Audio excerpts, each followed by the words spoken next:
Hello, welcome to the Motorsport Review. I am your host, Perry Brown, and we're here to talk, finally, all things pre-season Formula One. It's time.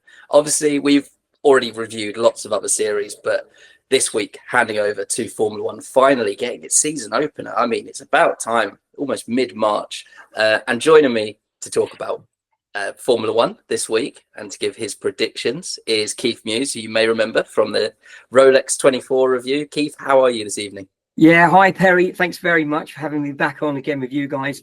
Like everybody, I'm super excited because it's race week again. We are back where we want to be. And of course, there might be a few pigeons being upset on that race line, you know, because we've got maybe some different teams playing here. We'll get into that in a minute. I'm intrigued. I'm very intrigued. But yes, racing will resume in Formula One this weekend in Australia. It feels so right that the season starts in Australia. Nothing against Bahrain, but just from growing up, Australia was typically the start race. I'm going to be honest with you. I'm there with you, Perry. I think growing up as a youngster, watching it through as it changed over the years, Melbourne has always been my starter.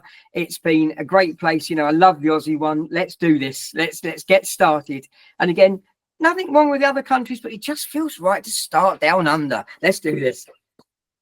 It does. There'll of course be some that complain that, you know, the season starts and it's in the UK anyway. Sorry for the Brit bias on this podcast, but two Brits, we're sat here going, we've got to get up at 4 a.m. Now, I don't mind that for Formula One. Anything else, 4 a.m.'s off charts. That doesn't happen. But of course, getting up for Formula One, 4 a.m.'s absolutely fine. But there are people that complain about that. I don't know who they are. It's absolutely fine by me. Give me F1 any time of the day.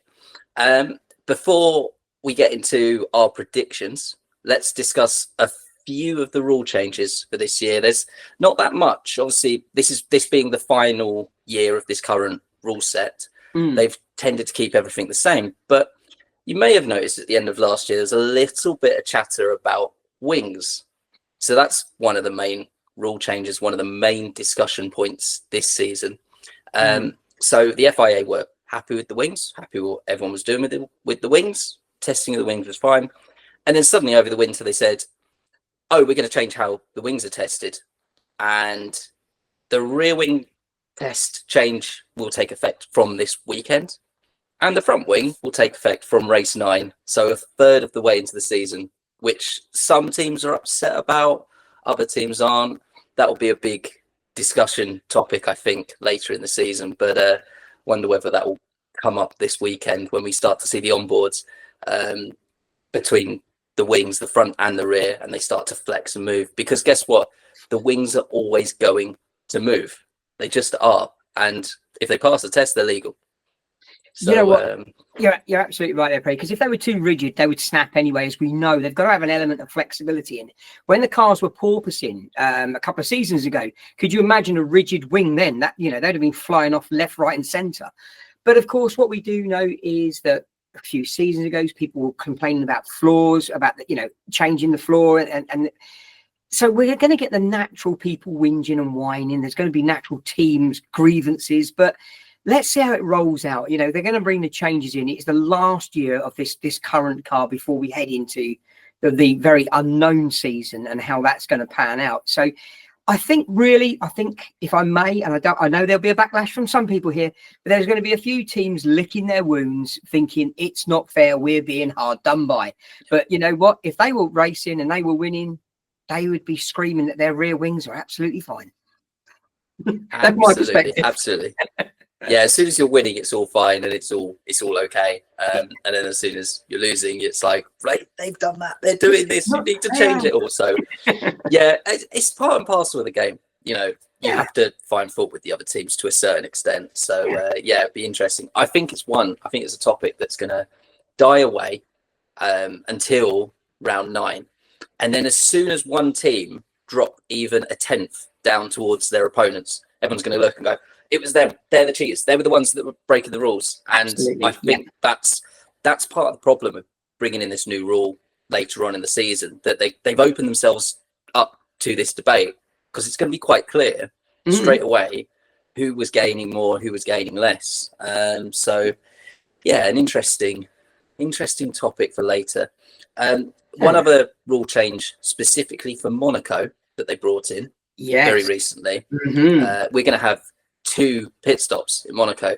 I'm going to open this out to you, Keith. What do you think about this? Well, mandatory pit stops. I mean, I do love Monaco for where it is. I know it's kind of once you're in the lead, pretty much unless you do something silly, you're there, you're out there, you've done it, because you tend to follow on. So breaking up and putting in mandatory stops is really going to play statistics. They're going to really have to work on their racecraft, and when to bring the cars in, when to pit the cars, when to do the, undercut, overcut. It's gonna make it for interesting racing, and it could throw a few cat amongst pigeons. And now I'm talking about the pigeons again, you see, so it could throw a few cats in amongst those pigeons and those teams that may not have got that strategy quite right. I'll be looking forward to hearing our Bernie's view on this, because she has got a fantastic view on this. I, for one, am going to go, let's do this. Let's have mandatory stops. We do it in IndyCar and we do it in other force racing systems where they've got to use different tyres, different times. And it can make for really interesting racing, and it can bring the back to the front and vice versa. Yeah, I'm very glad that they're looking at Monaco and trying to do something. I think that's the main taking point from this, that they are going, the track isn't really suited to Formula One right now, but we're not going to stop going there. So let's try and do something about it. And I like that they've been proactive in that regards, and they are going to do that. So let's see how it goes. But that's obviously for race 5 or 6 down the line. So we'll be away in before we get there. But it might have a knock-on effect into 2026 with the newer cars, because it actually might be something that they look at and think, you know what, that made for really interesting racing. Let's move it into the 26 cars as well, even though they're going to be a different shape, slightly shorter, blah, blah, blah. We'll see what's going to happen. It could make for great racing. It could, yeah. I'm not certain it's going to make too much of a difference at Monaco. I'm all for the fact that they're doing it. Yeah. But my thought was, rather than 2 pit stops, they should widen the gap between the soft and the medium and the hard. Because at least then there's a bit of a difference. Do you go for softer tyres that by the end of the race are going to have gone off and you're going to be susceptible, or do you put harder tyres on and your pace is going to be 2-3 seconds off a lap to begin with? I think that's a better route to go down, but I mean, there might be other factors in that, like Pirelli saying, absolutely not. We're not putting these tyres that are rock solid on the cars at Monaco where they could go sliding off. So it's going to give our engineers a lot to work with the strategy team. They're really going to have to look at this. And, let's go back to the Ferrari days of a few years ago. Will it be plan Z, E, N? Which one are we going with? Yeah, they never quite got to double letters, did they? Like AC or A, did we? Not quite close. And then one of the final rule change really that we ought to go into, I mean, there's other things about gearboxes and start procedures, is the dropping of the fastest lap.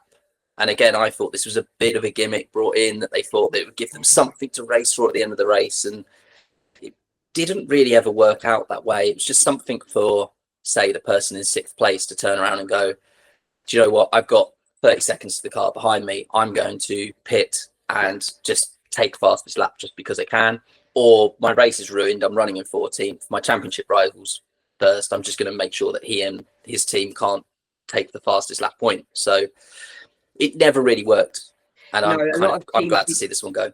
Yeah, a lot of teams were capitalising on getting there, even if they were down in 15th, getting out. So even though they could have the fastest lap, it just stopped anybody else and it didn't give them the point. So, yeah, it was a bit of a lottery, wasn't it? And did it really?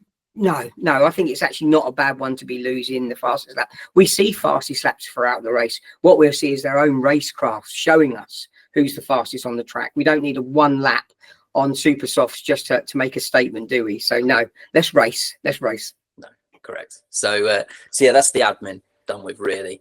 We get into the nitty gritty now of the actual predictions and where we think each team will be, because there will be people like myself who obviously had a feeling going into the season already before any launch event that may have happened and testing.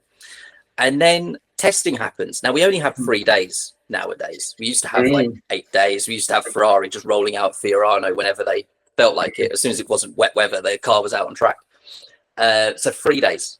And we always hear people say times don't mean anything. And yes, there'll be people there at the track looking and watching trackside and going, oh, this car's doing this car's doing that. But they're very good at getting a good impression of what the car's doing.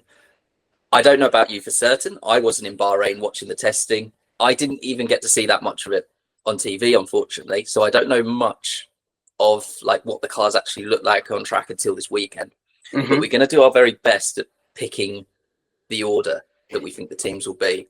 Now I'm going to throw to you, we're going to go up the ladder. So I want to hear from you, Keith, who you're running the show, by the way. The order is dictated by your predictions. Dear. So 10th place for me, please. This is the first team we'll look at. Well, this is controversial, or is it? I know that Adrian Newey's gone there, and I know that the car is changing, but actually, I'm going to put down Aston Martin in 10th place. Okay. And the reason I'm going to do that is because I think there's been some other subtle changes taking place, and we could see some other drivers. Let's be honest, Aston Martin was surviving on one driver last year pretty much most of the time. And I'm in two minds about Alonso. I love certain aspects of it. Like his mentality is second to none. It's just pure racer mentality. But the body ages, and I do think at some point he is going to hit that limit. He's going to hit that roof, that ceiling, go, my time's now. And it's starting to get to that point. He seems to be hanging on for that first Adrian Newey car coming next year. I don't think you're completely wrong.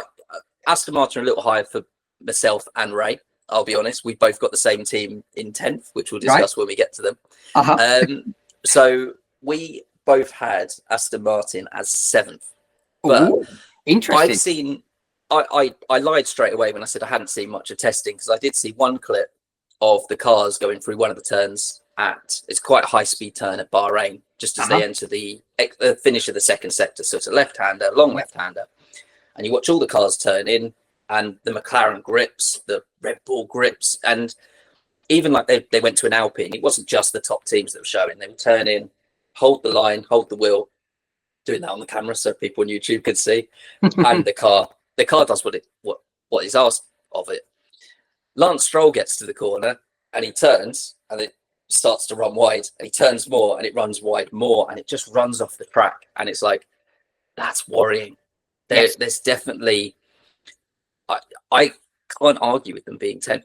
Well, after watching testing and you know, being that I'm at home most of the time, yes, I did watch a fair amount of it, and that's why they went down to number 10 in my book, because I just think that we're putting a lot of pressure onto one driver. And I think Alonso held that team last year. You know, they started off the season, they were fast. People were starting to go, oh, hang on a minute, what's going on here? But by the end of the season, I think he was tired. I think he was tired of holding up a team. And let's hope I'm proved wrong and that Adrian has done something magical to that car. Or is he really focusing on 26? I mean, he's already started late, hasn't he? He missed the first 2 months of being able to work on that 2026 car. So surely now that famous board of his that we've already seen the first image of in the McLaren, Aston Martin factory setup has already got surely his first impressions of what the 2026 car should be. However, I will say that from what I've heard of people that have worked with him or for him, that he's got this innate ability where someone can go up to it and go, you see this shape here, will this work? And he'll just look at it and go, no, your aero's off, you need to do this, you need to trim this part here. He's just so clever. And the guy is clever. So there's part of me that just wonders that there'll be certain people still working on the 2025 car that just run past him, and he'll have a say that improves it. So that's why it's a little higher. Be nice. So in number 9 comes Portoletto and Hulkenberg sitting in the Sauber. What will Nico do and what will Portiello do? I think they're both going to drive it like they stole it. It's a fresh start for them. So, you know, they're both coming out of different teams. You know, Portiello's coming up from F2. So do you know what? I'm going to put them in number 9 because I think they could make a few statements this year. Hopefully we should see that Sauber maybe moving around a little bit more. I don't know. Let's see. Well, both myself and Ray put them as 10th. I'll be honest, my hopes aren't quite as high. I feel like Sauber right now are a team that are just waiting. They're waiting to become Audi. They absolutely are. And I think they've got something to prove. I think they want their seats in Audi. I think these guys are going to drive it, because I think it's a long audition. It's a 2025 audition for the guys to see how they do, to see if they keep their seat in a brand new car and a brand new team.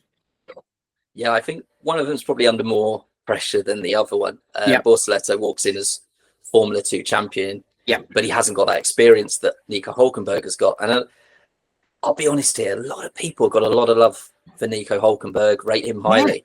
Yeah. I don't rate him as highly as others do. And I hate to say that. But this tagline that he's always managed to avoid podiums when he's had cars, and he's been in situations when he should have. Yeah. He was in the Haas last season. Yeah. And he was alongside Magnussen. I think they did brilliantly there. He has been better in his later years. He has been a better driver, I think. A consistent point scorer. Matured. And very much matured driver. Yeah.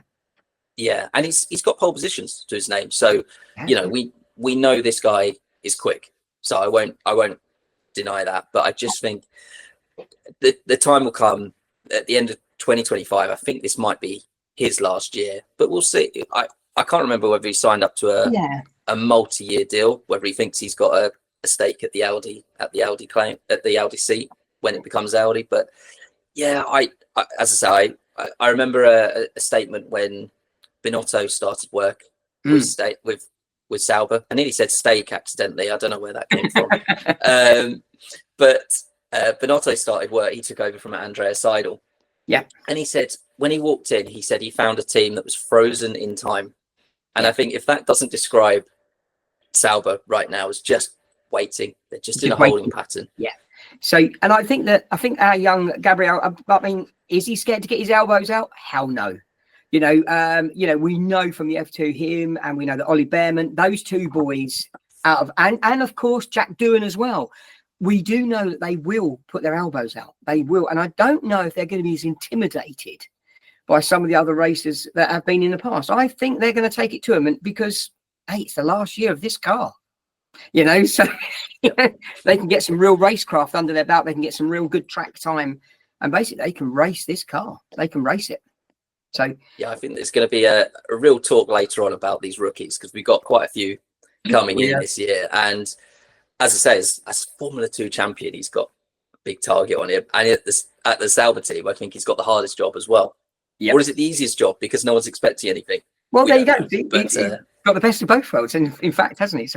So where am I going next then? I'm going to go with Racing Bulls in number are they number 7? Oh, number 8 for me. Eighth place. Yeah, again, I know Yuki Tsunoda has got it. He's certainly changed as a driver last year. He wasn't so as aggressive on the radio as well as on the track. So, you know, he's managed to get that. But again, they've got Hajar in there. It's quite a young team. And I do think that we know they're a satellite team. And I do think if they're not performing, I think you'll find they will not be hanging on like Carlos did. I think we'll see some seat changes. So I'm sticking them down down the bottom in number 8, because I think there's room for manoeuvre there. Yeah, I've got them in 8th as well, and Ray had them in 9th. So, I mean, I like their launch. I like their livery. The livery looks fantastic. It was my top livery, so they won that at least. But as you say, I'm not sure what this team are gonna do this year, or whether they'll again focus resources early on 2026. It's an interesting lineup. It's very much Tsunoda's got to be one of the most underrated drivers, especially at Red Bull, where I felt he should have had that Red Bull seat. I think he should have been given a try. I think he should have been given the audition and had a go. Yeah, absolutely. And I mean, I heard a story that basically Liam Lawson got the call because the team felt bad that they had given Ricardo the call at Racing Bulls rather over Lawson. So if that's true that he's now got the seat, then it's kind of a wait and see how he gets on. And maybe Liam Lawson absolutely smashes it at Red Bull and he turns out to be the right choice. But maybe, as I say, the underrated Tsunoda who's sitting there at VCARB thinking, do I want to be doing this? Especially with Honda walking in at Aston Martin. with an Adrian Newey backed car, does he go, look, Honda, please, you backed me once before, you still back me. I am your guy. I am your driver. Do it. Watch what I do in 2025. Let's see if they can shock us and come higher. So as I say, we've got you and me in 8th, them in Ray in 9th. So there's not much expectation there. If you can, they were mixing. They did well to be in the midfield fight last year. Let's see if they can do the same. I don't think, let's say that Liam's seat, let's say he's seat fitting, let's say it's not being fitted with Velcro, because if Helmet had his way, that could be a movable seat if he doesn't perform. So let's face it, every seat at Red Bull V-Carb, they're very maneuverable. They're very adaptive at putting one seat into the other car if they need to. Yeah, absolutely. So here we go with number 7. Wait for this one. It drops now. We're going to go with Alpine for number 7. With Pierre Gasly and Jack Doohan. I think Pierre Gasly's got a lot to prove. Now he's got a fresh new sidekick. There won't be so much infighting. There won't be so much taking each other out. Going to be interested. And again, of course, we know a certain F1 person has come back into the Alpine garage. Yeah, we'll pan that one out later as well. But yeah, I'm going to put them in number 7 because I think there might have been an investment there, and we could see some dynamics changing in the way that the team are woken up and moved forward. Because again, I think they were treading water, and I think the shake-up in management might be what they need to see performance again. Let's see. Absolutely, they were probably one of the most improved teams last season, weren't they? They had a lot of problems to begin with, and then by the end of the season they picked up massively. They were helped by a strong race in Brazil, but let's not beat around the bush. It wasn't just a one-off. They were quick for the last 3 or 4 races of the season. They were there. Gasly, I think, again, another underrated driver by a certain brand. He had to get out of there. He's become lead driver at Alpine. He's taken it on himself. Ocon, he's moved on, but I think you've kind of, I don't know if you talk about the same person when you talk about the new addition. I think you're talking about a third driver here, rather than Briatore walking in as he did a while ago. Yeah, it's a bit of a strange situation. Now, my personal thought is that Alpine knew they had to sign someone. They had Doohan available. They signed him to a race seat. They were a bit surprised. This team have been caught, haven't they? Let's face it. Piastri out, Alonso walking out on them at the same time. They've been caught in the past, so I think they didn't want that situation. So they got Doohan. Colapinto suddenly became available, and they went, bang, we've got to have him. And that's exactly what I was talking about. There, somebody's come in the garage. I think they're sat there. I genuinely think they're sat there in meetings going, look, we've got a 1 and a 2 driver, but they're 1 and 3. How long before we can, do the swap? Now, Doohan might come in and do the business, but I've got to believe all these rumors before Doohan has even raced taken part in a Grand Prix. It's got to come from data from like the simulator, from the testing, all of these bits and pieces that they're seeing that Colapinto is the real deal. That he impressed us a lot at Williams in the end of last season. They've got him on board. I think it's a ticking time bomb. Again, I think how long can they go before contractually they've done what they can with Doohan and proven that it's not an unfair dismissal, basically, is what they're looking at. I think you could be right. But Doohan, if he's anything like his dad, because let's be honest, his dad knew racecraft and that guy could make a motorbike sing when other people weren't making it move. Has he got part of dad inside him? Is he going to upset the apple cart? Let's wait and see. Let's have a look. So that was the reason I had Alpine as 6th in my list. It was quite high. Here's my Maverick 6 then. Shall we do my Maverick 6? Go on then. What's your Maverick 6? Mercedes. Okay. Oh, yes. I've dropped Mercedes down to number 6. Explain yourself. I hope I'm wrong. But again, I think George, at times, I'm not going to put him down. We are Brits and there's going to be Brit bias. I think sometimes George in his own head I think George thinks he's better than he is sometimes. And we've seen him make some big mistakes in the past. How much data did he rely on from Lewis's side of the garage? We'll find out now. And again, with their young signing, they've got their hopes up. They think he's the real deal. But again, absolutely. Again, you have to believe that all of the story and the hype comes from simulator data.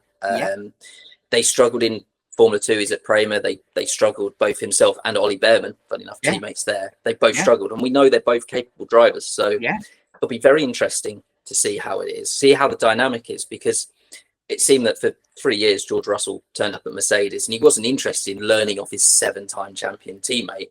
Nope. He went there and said, I'm going to knock him off his perch. And sure enough, Hamilton's disappeared off to Ferrari. Can George Russell now do what he's basically set his stall out and said, I want to be team leader? So he's got that role. He's got to do that. Whether he welcomes Antonelli in or not, it's a big question. So, yeah, 6th. That's a bit of a drop. Yes, I've got to admit. It was a bit of, I did say it was a Maverick one. And there's going to be people listening in or watching and going, Keith, you've got no idea what you're talking about, buddy. What on earth are you doing with 6? So where are we going with number 5? Wait for it. I'm going Haas. There's been an awful lot of development in that Ferrari engine. And, you know, they're a customer. And Ollie, we know that Ollie can drive. We've seen him drive. Esteban, new chance, new one. Will he play team games? Will they be a better pairing? Again, the guy can drive on a good day. They both can. So I'm you know, Haas is a wobbly 5. It's a wobbly 5, but it went in there. It went in as number 5. It's very funny, isn't it? We've just discussed the dynamic at Sauber. Now they've got an experience with a rookie, and we're looking at again with Haas. You know, Ollie Behrman. Can you treat him as a rookie? He did 3 races, was it? So we know where he's at. Yeah, but he's alongside Ocon again, switching teams. He didn't really have the best 2024, but we know what he can do. So that's interesting. So I had Haas as 9th. I'll be honest, a bit lower. Ray agrees with you though. She put Haas at 5th. So there's something I'm not understanding here. I've missed something from testing, but we both just to also go back on it a little bit. We both had Mercedes as 4th. So interesting here. People agreeing with each other, and it's all going to shuffle out, I'm sure. So here we go then. In 5th, top drum 4. roll for the top 4.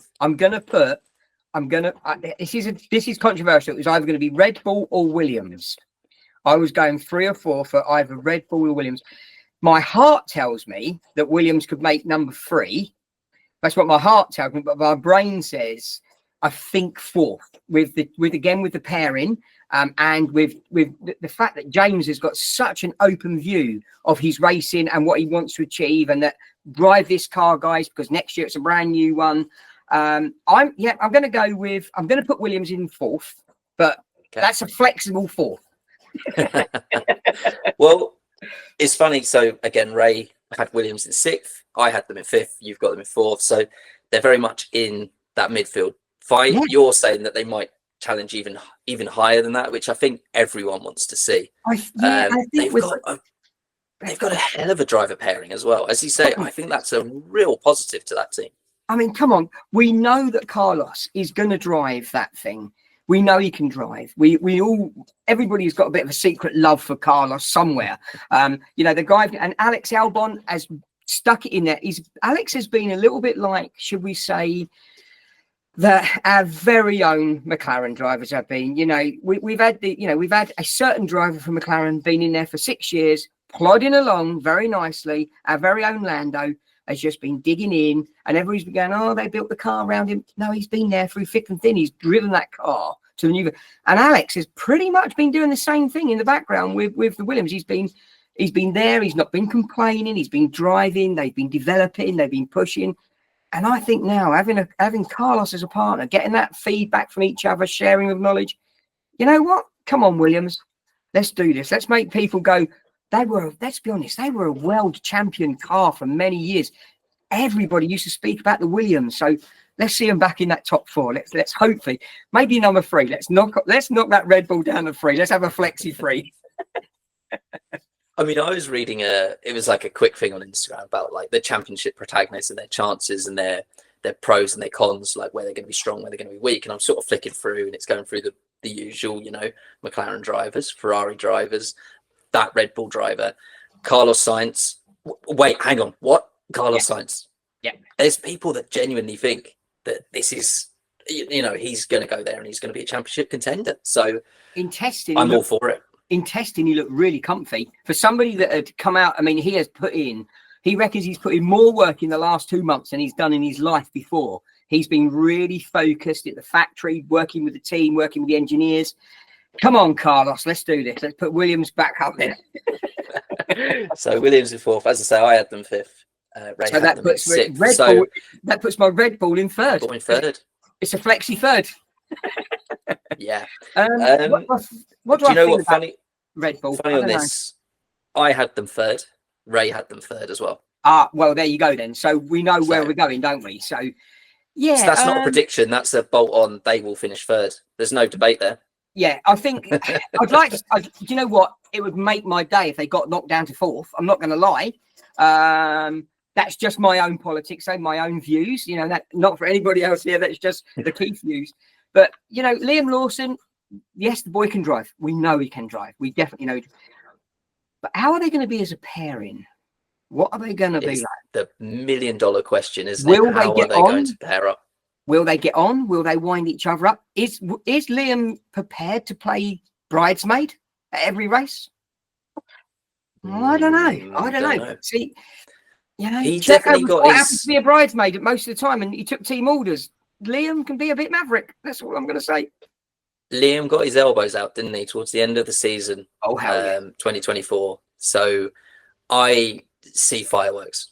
I do. And he was sitting in a sister car and they almost wiped each other out, and he would not give room. And he was like, no, I'm not giving room. If he wants to race me, let him race me. This is fair racing.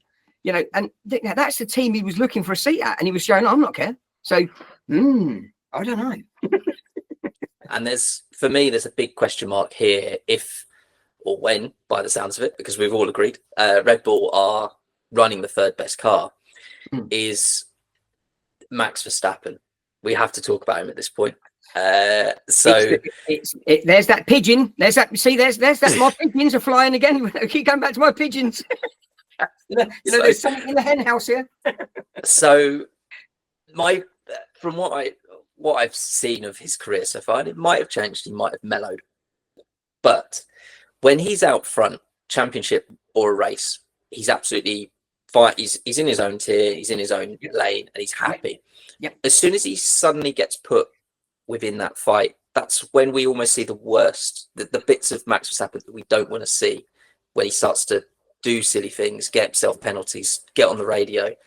Yeah, I think we're going to see that, unfortunately, more this year, because because as he said last season, when he's fighting tooth and nail for his fourth championship, he said, look, the car's rubbish, so I have to drive this way. I have to be aggressive. I have to do things that I don't want to do, put myself in a position that I don't want to, in order to fight for this championship. So as I say again, it just all for me leads to fireworks at Red Bull this year. I think if you go back a few seasons when he was quite a rookie, when he was quite young, there was an awful lot of chat about him being very aggressive at times, losing his focus at times.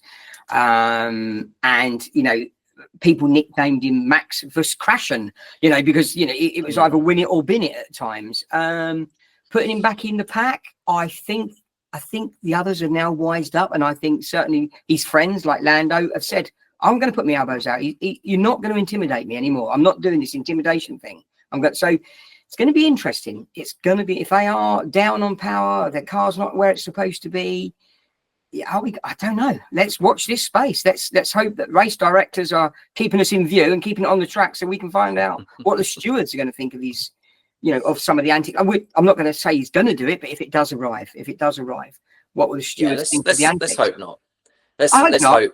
I hope not. I'd like to see some proper, real close racing where we can go, wow, that was an overtake. That was really good. Good racecraft. That was close, but that was good. Yeah, let's keep it real. We know he can race like that. That's the annoying thing. And I've said this time and time again. This is the really annoying thing, because will to will, he can go against the best and he can better them. Yeah. But when he goes over the line, you go, I don't want to see that. And it's just that ability. Yeah. Sometimes you do have to walk up to the line and stand there and go, I'm not budging. I'm not moving. This is for you to decide. Yeah. But he does just transgress it just a little bit too often. Yeah. And as Yeah. I say, hopefully he doesn't. Hopefully we see the best of him. So, When, and we've got to talk about Adrian Newey as well. Just what a final point on Red yeah, Bull before we move on to the top yeah. two. Obviously missing him this season. I Mm. wonder what effect that will have. Again, if they're as far down the order as third, which they haven't been for so long, then instantly people are going to again look and go, well, that's the Adrian Newey effect. So they've got, as Christian Horner keeps saying, they employ some very smart people at Red Bull. Adrian Newey isn't the only smart person that they used to employ. Yes, he's probably the smartest person they employed. He's now obviously gone, but it doesn't leave them completely brain dead. They will be still in the fight. They will still have people pushing this car forward. So Yeah, it's going to be yeah. interesting to see who's there ready to pick up the mantle and whether they can still develop this car. Because Yeah, it sounds, again, from testing, it sounds like the car's moved forward. Yeah, I mean, and let's be honest, they have so many different vehicles and so many different race classes. Red Bull are pretty much wherever there's races. So there is a lot of technical knowledge within the race ball camps where they can move people around and get the best out of them. But what we do now, let's not take this one out of the equation either, that we know there was questions being asked of where Max was going to be for 2025. At one point there was a lot of questions. Would he jump to Mercedes? Would he defect? Because we know that his dad's not happy with the team at the moment. He's obviously he's going to be feeling that he wasn't overly happy with the team towards the end, and those vibes went out there. People were looking, saying, "Let's have the chat then. Come on, then, Max, let's sit down and have a conversation."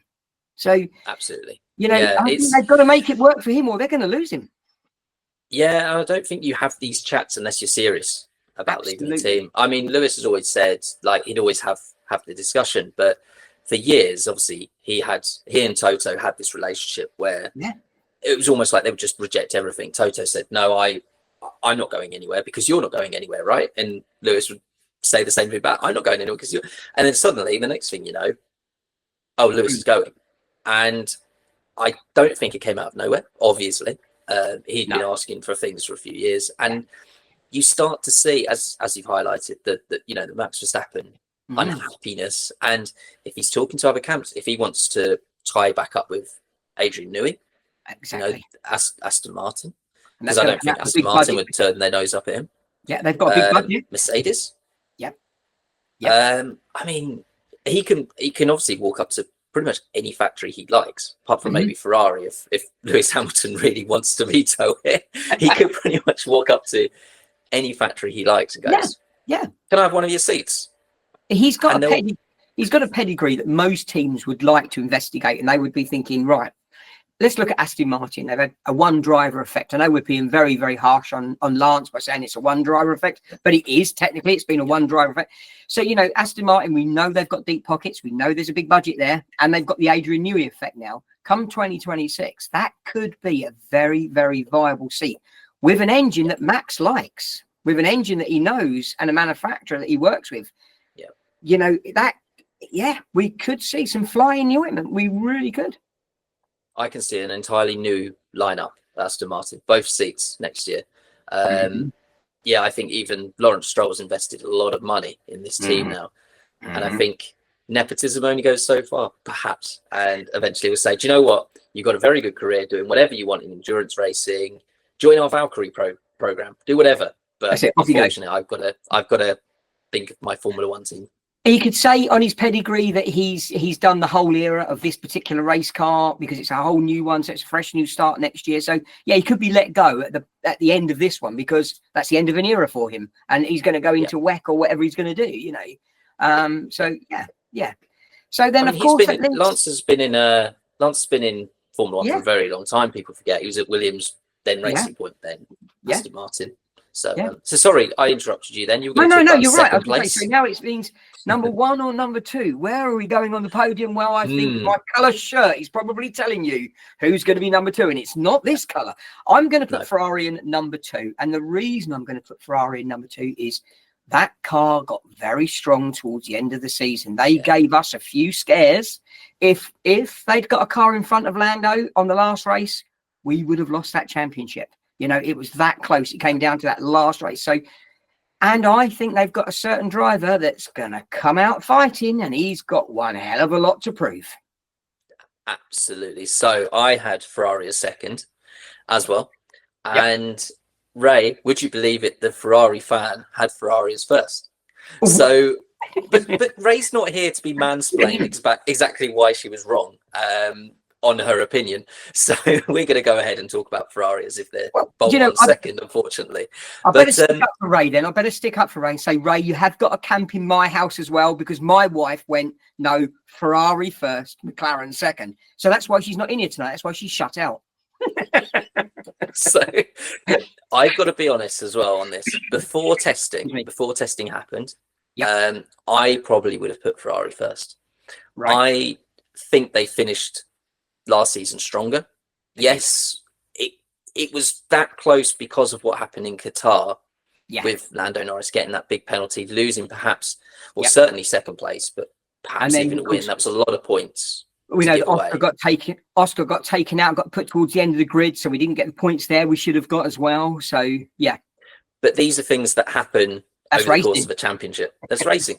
Yeah. So yeah, up until testing, I had Ferrari probably first.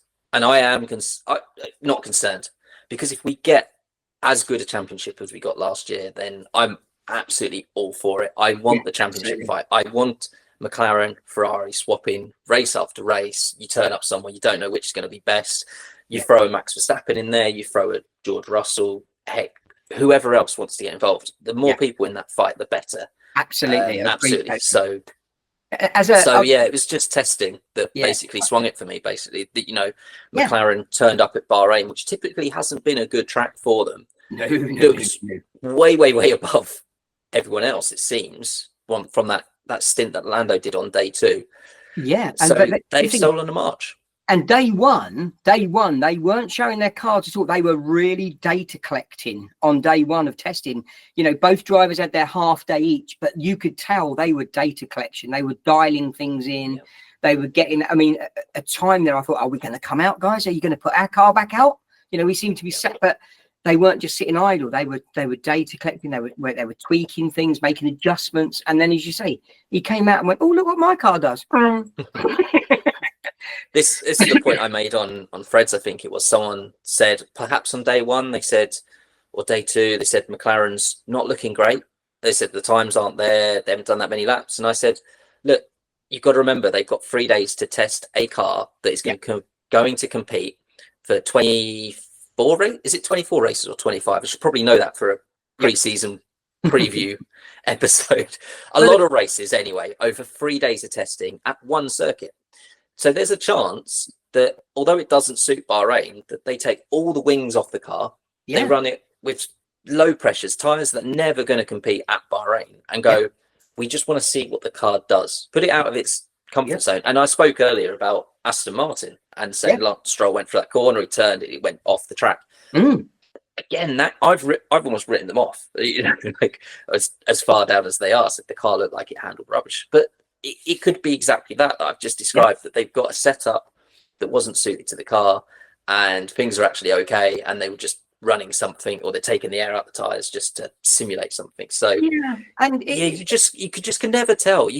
As much testing as you watch, you just never know what you're looking at. And also, we've got to remember that wasn't, I know this is the same across all of the race teams that are out there testing, but of course that wasn't Oscar's car or Lando's car or Lewis's car or Charles's car. That was a generic car with a base setup for both drivers to swap their seats in. Yes, they made slight tweaks, but let's be honest, it wasn't dialed into one driver like normally. They know their own car, that feels better because they have things set the way they like, and they were driving the generic version for testing. So they were both sharing similar setups, but so it was a good way of shaking them down. And we're not going to throw a card out. I think we've learned that, people sandbag during testing, and, because they don't want to give away everything that's on the cards. They want to keep some stuff close to their chest. So, yeah. So if we look inwardly at Ferrari here, whether they're first or second, we have the big argument to settle here.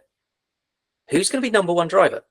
Wow. See, yes. Now, I think maybe out of respect, I don't know.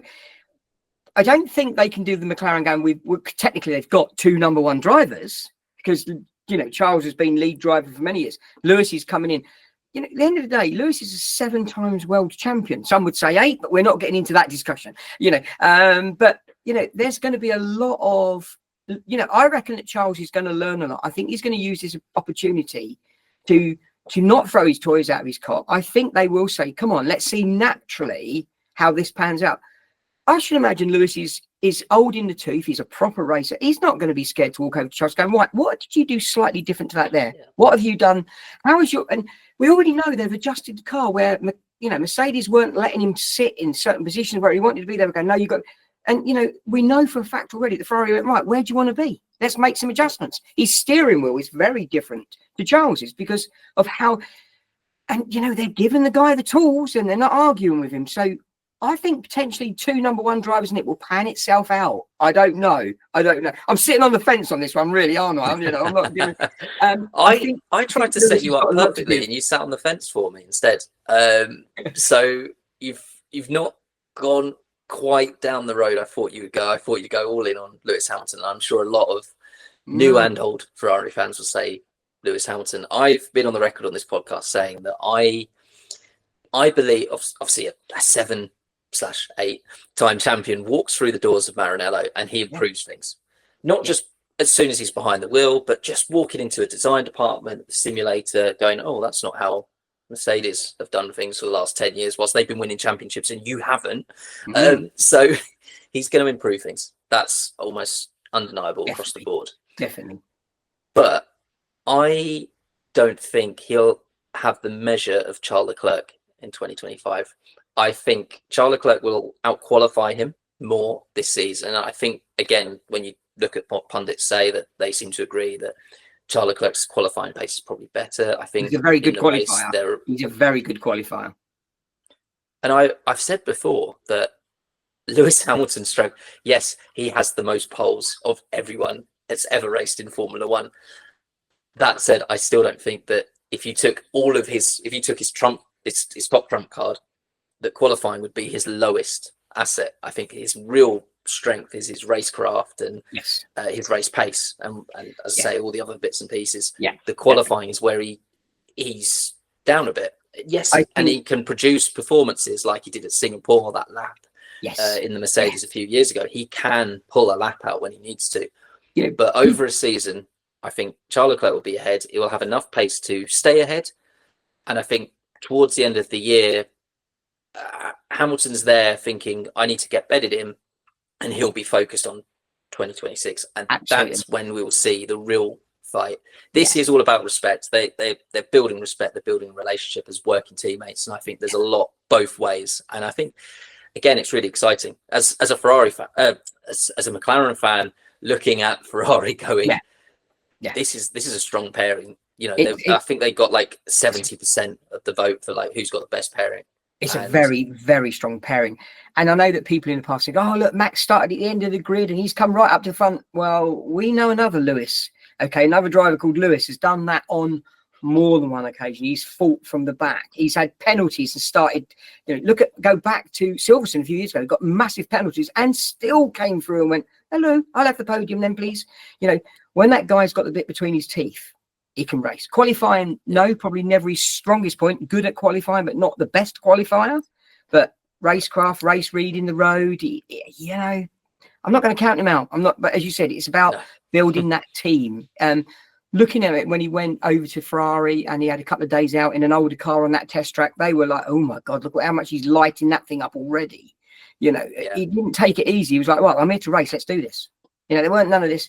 Go around 3 or 4 times, get the lay of the land, and then you can put your foot down. It was like, no, here we go, bosh. And I'm going for it. So Perry is still with us. He's just had a technical issue, and he'll be back in a couple of seconds.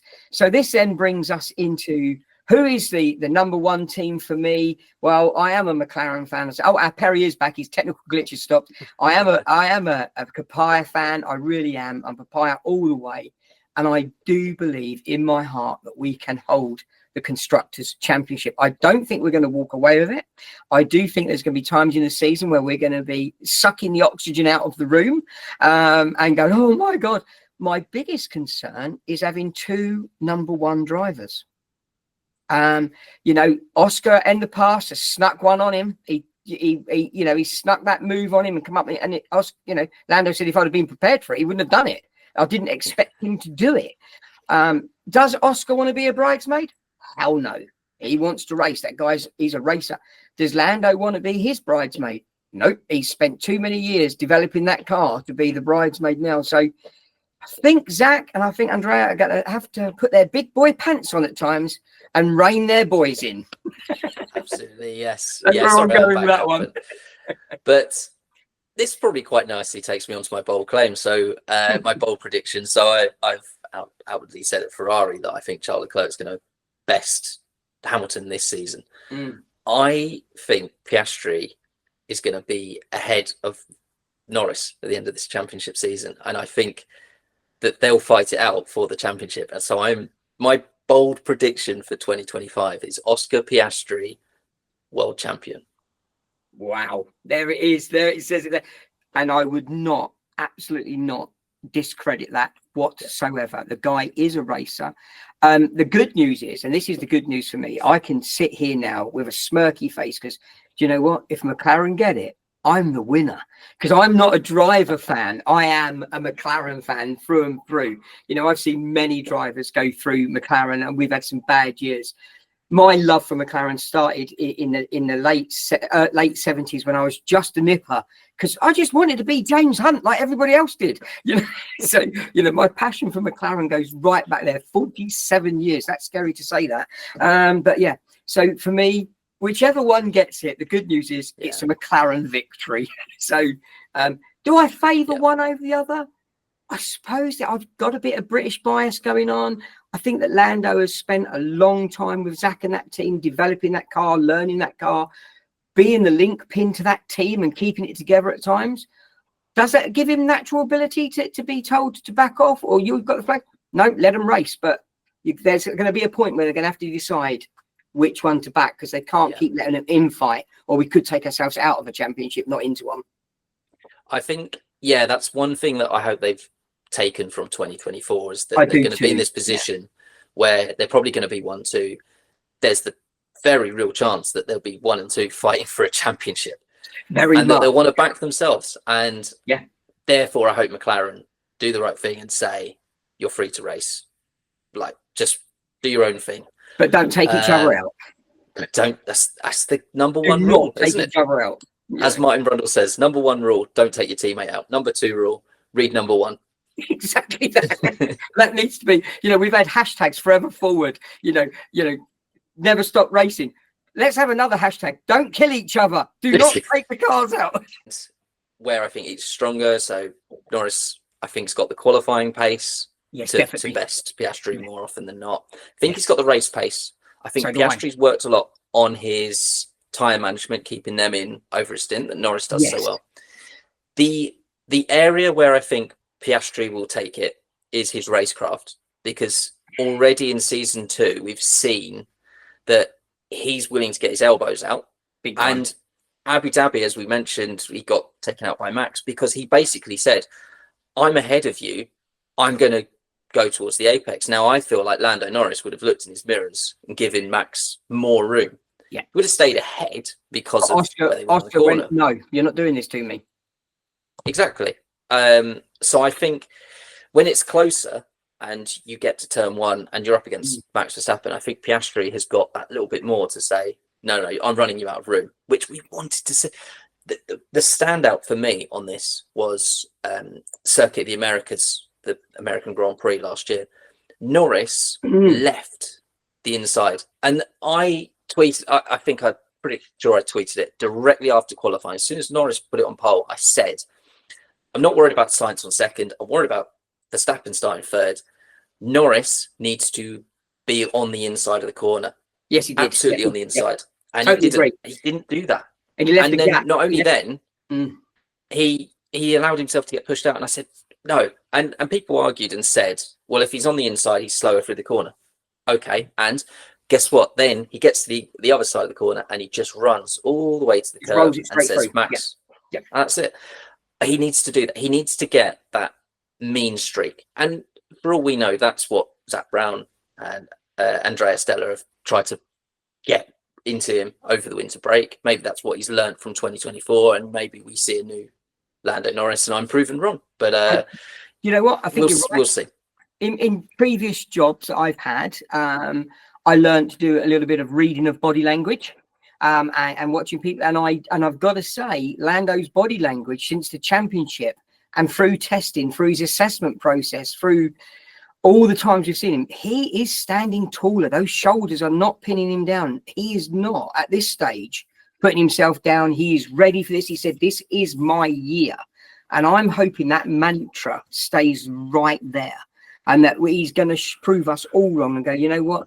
Don't write me off as the nice person, because do you know what? This is my year and I'm taking it. And his body language does look good at this stage. It does look good. Yeah. Maybe that's because it's too early in the race. I don't know. But I'm going to say in the past, part of my job was to, I used to read people. So there was an incident and he's looking pretty good. He's looking pretty empowered. He's obviously had a good break. He's got a good mindset.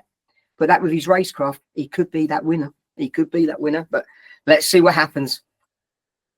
Absolutely. I'm looking forward to it. As I say, I think a number of drivers, a number of teams could be in the fights. And as much as we probably want to see McLaren just dominate every race weekend, I think through races that we'd also actually prefer a bit of a fight, wouldn't we? We'd like to see it go all the way. I love to see close racing. I love to see the guys, tucking in behind and making that dive to the outside. We've seen Charles and Lando and Oscar and Carlos. We've seen this in races when Max had been up so far in the front. Well, actually, the race to watch was in second, third, and fourth.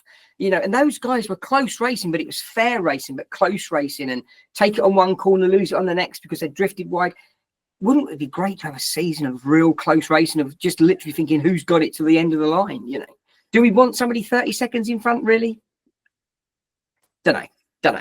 Doesn't make for good racing. Maybe every now and again, if it's a certain coloured team. If it's a certain coloured team, definitely. Yeah. Like Singapore last year. As much as we sat there going, Lando's winning this, we're happy that he's winning this. It was at the same time, I was sat watching Max Verstappen more thinking, how has he rescued second? And that's the point. You want to watch your guys. You want to watch your guys go toe to toe with the best drivers in the world and come out on top. And then you can go, no arguments. They were the best because we've done this. Yeah. Yeah. Wow. So how will our predictions roll out then? We'll make a note of this, and we're going to come back to these at the end of the season and go how wrong we were when Alpine won the championship.